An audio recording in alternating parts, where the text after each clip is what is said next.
हाय, मैं चंदन कुमार महर्षि स्पेस में आप सभी का स्वागत करता हूं। तो जैसे कि आप थंबनेल से ही जानकारी मिल चुकी है कि आज हम सीखने वाले हैं मल्टीप्लिकेशन ऑफ मैट्रिसेस, अर्थात यह काफ़ी ही महत्वपूर्ण टॉपिक है। मैट्रिक्स का काफ़ी ही महत्वपूर्ण टॉपिक्स है। अगर इसको आप बेहतर ढंग से समझ जाते हैं तो काम आसान हो जाता है। मैक्सिमम क्वेश्चन इसके सॉल्व हो जाने से, इसको सीख जाने के बाद मैक्सिमम क्वेश्चन को सॉल्व करना काफ़ी आसान होगा। तो चलिए यहाँ सीखेंगे कि किस तरह किसी मैट्रिक्स का मल्टीप्लिकेशन निकालेंगे। तो ऐसा आप यहाँ देखेंगे, मल्टीप्लिकेशन ऑफ मैट्रिसेस निकालने के लिए हमें कुछ कंडीशंस को ध्यान में रखना होगा। सबसे पहले मान लेते हैं जब दो मैट्रिक्स है ए और बी, दो मैट्रिक्स है, तो यहाँ देखना ये है कि पहले वाले मैट्रिक्स का कॉलम, क्या ध्यान रखेंगे, पहले वाले मैट्रिक्स का कॉलम दूसरे वाले मैट्रिक्स के रो क्या होने चाहिए, ये आपस में बराबर होने चाहिए। ध्यान देना है, दो मैट्रिक्स का मल्टीप्लिकेशन तभी संभव हो पाएगा जब फर्स्ट मैट्रिक्स का कॉलम और सेकेंड मैट्रिक्स का रो आपस में इक्वल हो जाए।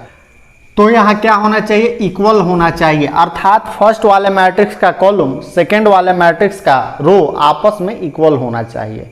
अगर यह कंडीशन सही है तब हम मल्टीप्लिकेशन निकाल सकते हैं, दो मैट्रिक्स को मल्टीप्लाई कर सकते हैं।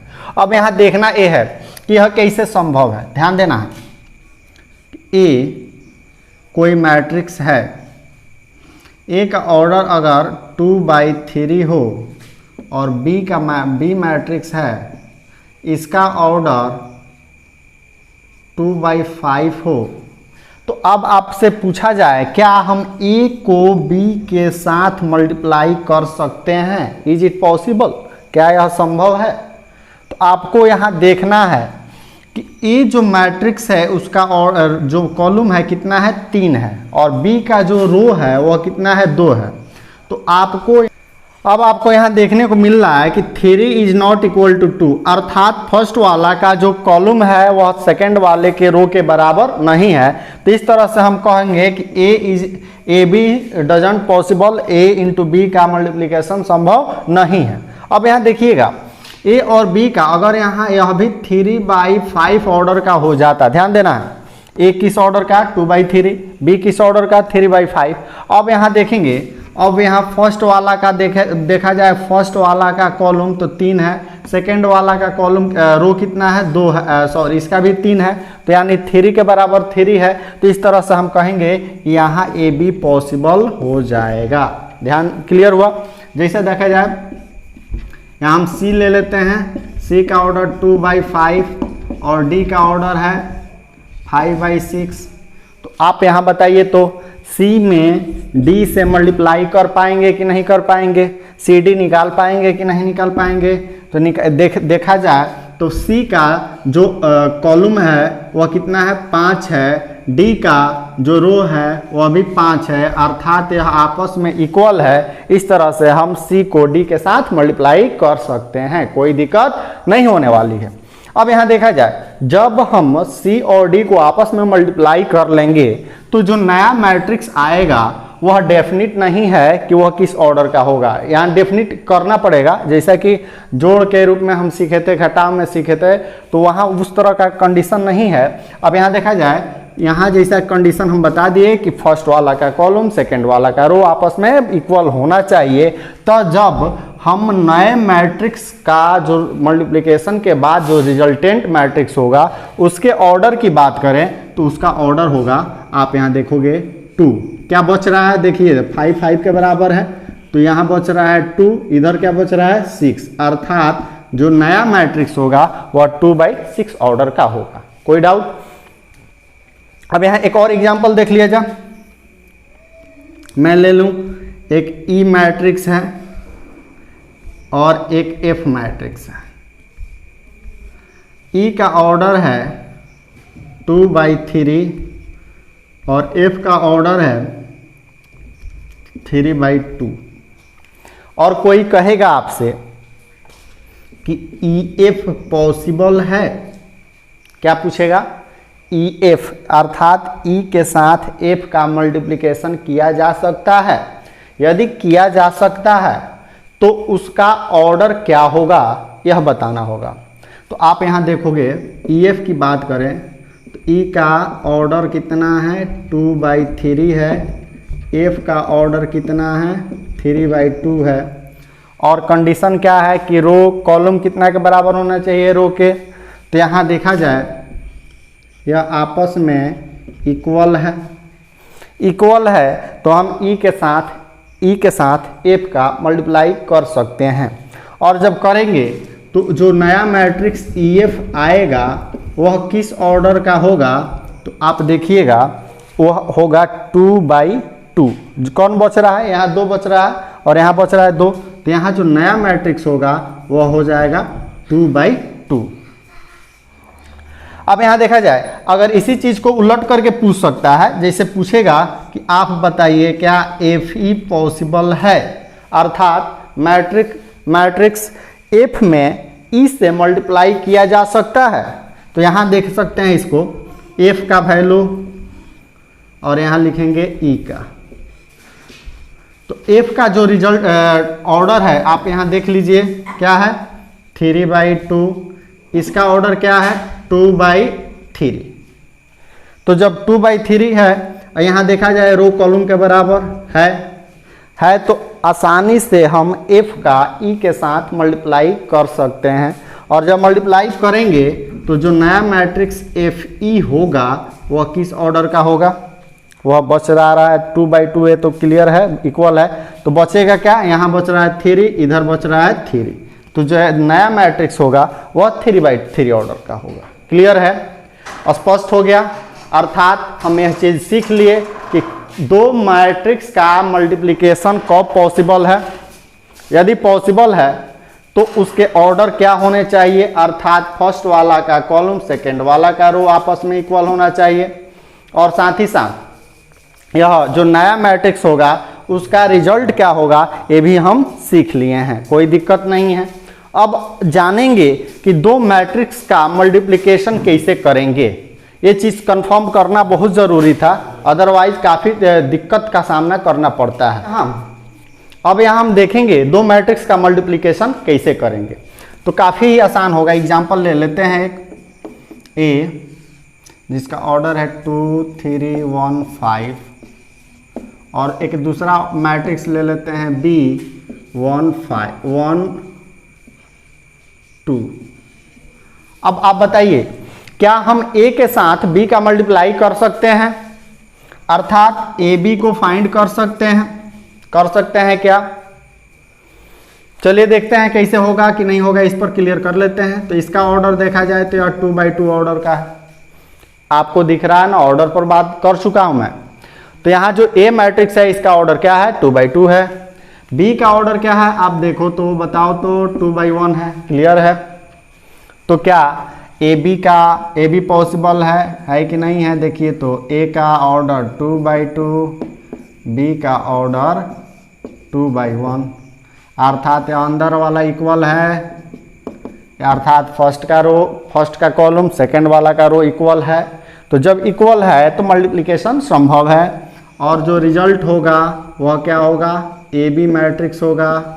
ए बी मैट्रिक्स का रिजल्ट क्या होगा, इधर बच रहा है 2, इधर बच रहा है 1, अर्थात 2/1 ऑर्डर का मैट्रिक्स होगा। इस तरह से हम समझ पाएंगे क्या कि मैट्रिक्स का मल्टीप्लिकेशन होगा, यदि होगा तो नया मैट्रिक्स होगा, जो नया मैट्रिक्स आएगा वह किस ऑर्डर का होगा, किस टाइप का होगा, वह चीज़ क्लियर हो जाएगा। अब यहाँ देख लेते हैं जब ए बी को फाइंड करना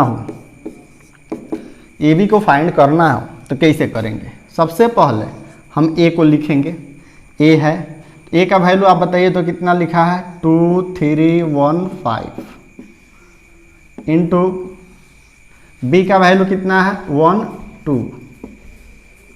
अब हमें क्या करना होता है, इस ए के साथ बी का मल्टीप्लाई करना है तो कुछ और कॉमन चीज़ याद रखेंगे, कुछ ट्रिक इसको मान सकते हैं आप, और वह है आप देखोगे जब भी हम मैट्रिक्स की बात किया तो उसमें बताया था पहले नाम लिया था रो का, फिर लिया था कॉलम का, अर्थात पहले रो फिर कॉलम, पहले रो फिर कॉलम। तो वही चीज़ पहले जब रो आता है तो फर्स्ट वाला जो मैट्रिक्स है, ध्यान देना है, फर्स्ट वाला जो मैट्रिक्स है उसको हम उसके एलिमेंट्स को क्या करेंगे, रो में कन्वर्ट करेंगे। रो में कैसे कन्वर्ट कर लेंगे, ऐसा बॉक्स बना लीजिए, ऐसा घेरा लगा लीजिए। फिर उसके बाद आता है पहले रो, फर्स्ट वाला मैट्रिक्स को हमने क्या किया, रो में कन्वर्ट कर लिया। फिर आता है क्या, कॉलम। तो देखिए तो सेकंड वाला मैट्रिक्स है, इसको क्या कर लेना है, कॉलम में कन्वर्ट कर लेना है। कोई दिक्कत? आप बताइए, इसका नाम ले लीजिए, यह 1 होगा या 2 होगा, अर्थात यह फर्स्ट रो है, यह सेकंड रो है, यह फर्स्ट कॉलम है। क्लियर है? और आपको पता है कि ए बी का मल्टीप्लिकेशन जब करेंगे तो किस ऑर्डर का होगा, 2/1 ऑर्डर का मैट्रिक्स होगा।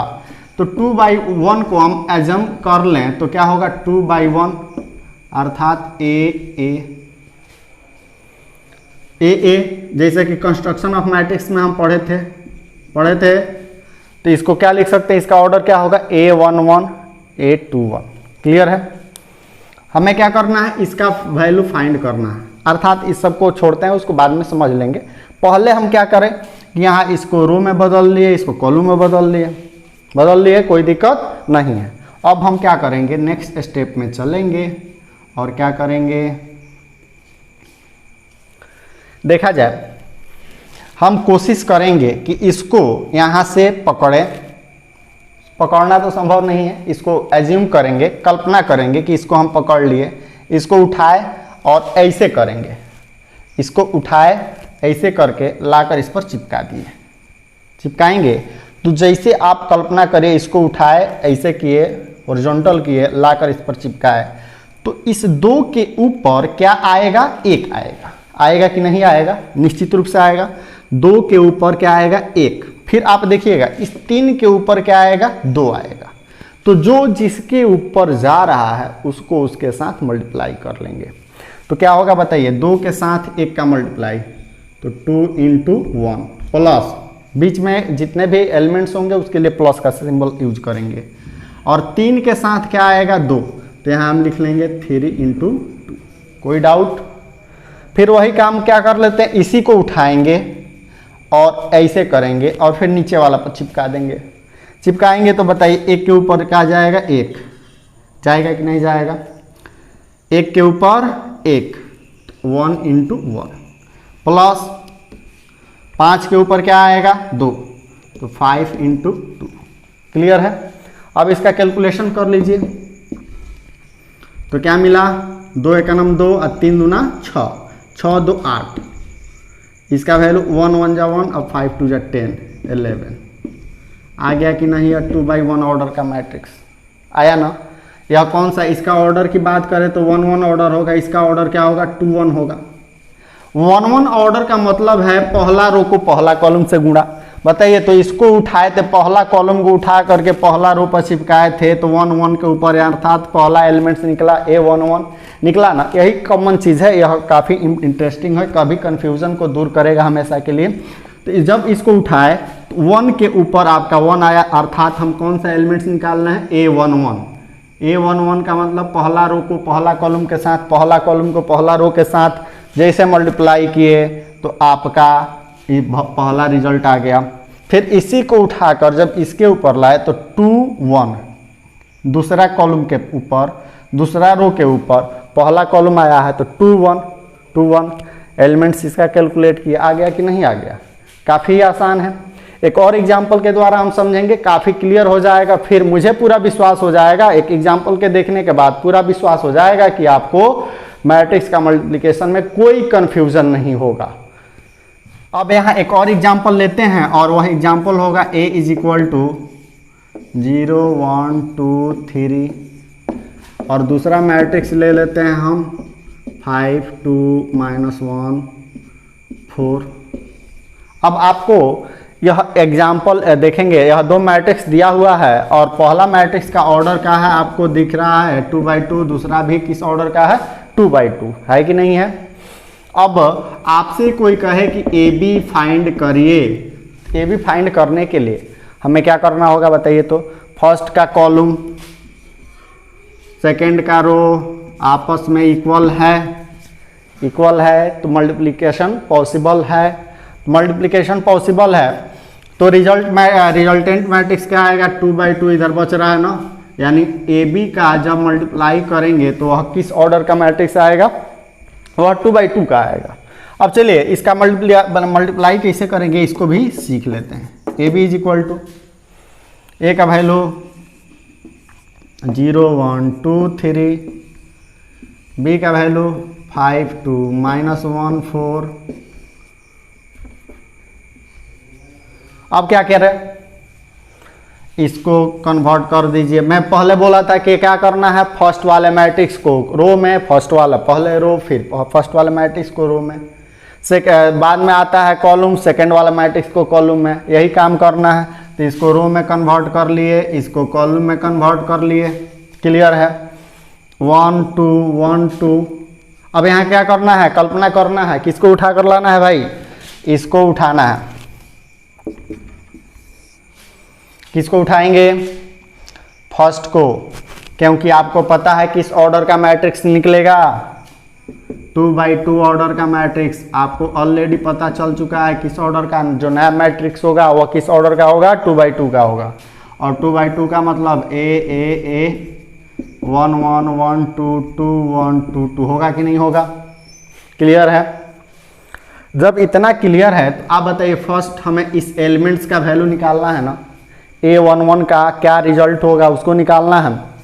निकालने के लिए आप देखोगे फर्स्ट रो फर्स्ट कॉलम, अर्थात फर्स्ट कॉलम को फर्स्ट रो पर लाकर चिपकाइए तो किसका वैल्यू निकल जाएगा, A11 का।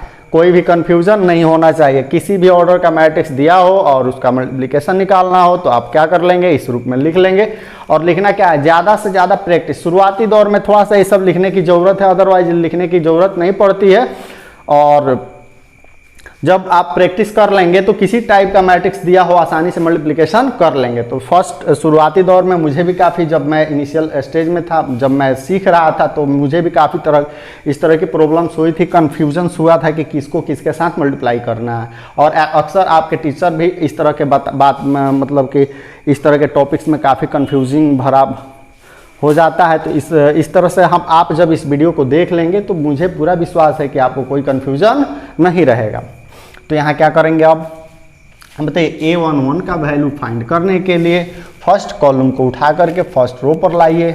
जैसे लाएंगे देखिएगा, इमेजिन करिए, मेरे साथ इमेजिन करिए, उठाइए, ऐसे करिए, लाकर चिपकाइए। तो 0 के ऊपर क्या जाएगा, 5 जाएगा ना। तो क्या होगा, 0 0 × 5 प्लस 1 के ऊपर क्या आएगा, -1, तो 1 × -1, क्लियर है। किसका वैल्यू निकल गया, A11 का। किसका वैल्यू निकालना है, A12 का वैल्यू निकालना है। तो दूसरा को पहला के ऊपर लाना होगा। दूसरा यहाँ क्या है, कॉलम है, दूसरा कॉलम को उठा करके पहला रो पर लाना पड़ेगा। तो इसको उठाइए और इसके ऊपर लाकर चिपकाइए।